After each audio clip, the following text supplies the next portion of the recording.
We don't know yet. There's an investigation underway. Um, I do want to say at the beginning that this is an appalling action, a criminal action against a candidate for president of the United States. Um, and of course, I'm glad that the assassination did not succeed, although I personally would never vote for Donald Trump. But that's not the issue here. The issue is that violence has no place in political life. But as to what the assassin wanted to do, there's an investigation.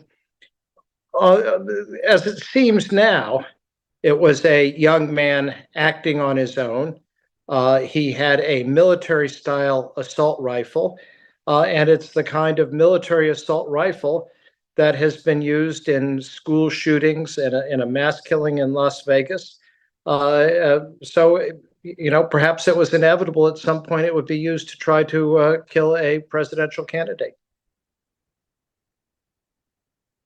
I don't think it will have any impact on the election or the results of the election. The country is very divided. Almost everybody has made up their minds. So it's hard for me to see that there would be any significant sympathy vote at all as a result of this. I don't think this will have any impact. Everybody who has made up their mind about Donald Trump, there are people who like him, there are people who don't like him, and no votes will change. Also, very fortunately, the assassination attempt failed. Trump was, mostly unharmed. I do want to say, though, that political assassinations in America have made a huge difference. I don't know if your viewers can see this, but on the wall on my left is a picture of my father and mother with President John F. Kennedy. And my father served as an ambassador for John F. Kennedy. And his assassination profoundly changed the course of American history and of the course of the world. I think we would have had a much, much better, more liberal, more democratic, and more peaceful world had Kennedy not been assassinated.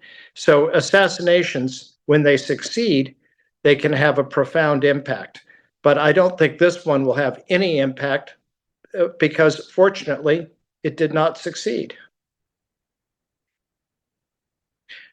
We live in a country which has widespread gun ownership, which that itself is not a problem.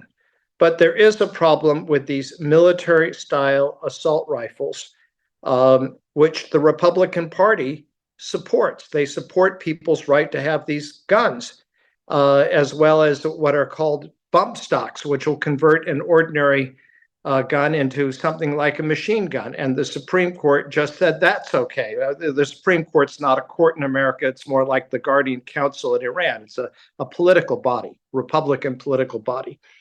And when you have so many high-powered guns, then it puts lots of people at risk.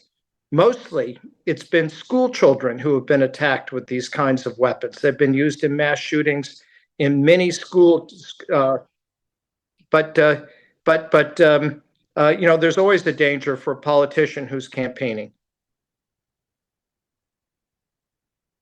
Well, I'm supporting Joe Biden. Joe Biden has been a very good president, lots of successes. Also for Kurds, Kurdish people should know that he's been the best friend of the Kurds. I introduced him to Jalal Talabani and Hoshir Zabari and Sami Abdul Rahman back in 1990. And he wanted to impose sanctions on Iraq when Saddam gassed the Kurds during the Anfal campaign. He supported the Kurds during the uprising against Saddam. He came to Kurdistan and spoke to the Kurdistan parliament in 2002. He supported the Constitution of Iraq, which gives Kurdistan de facto independence. So that's one main reason that I strongly support him.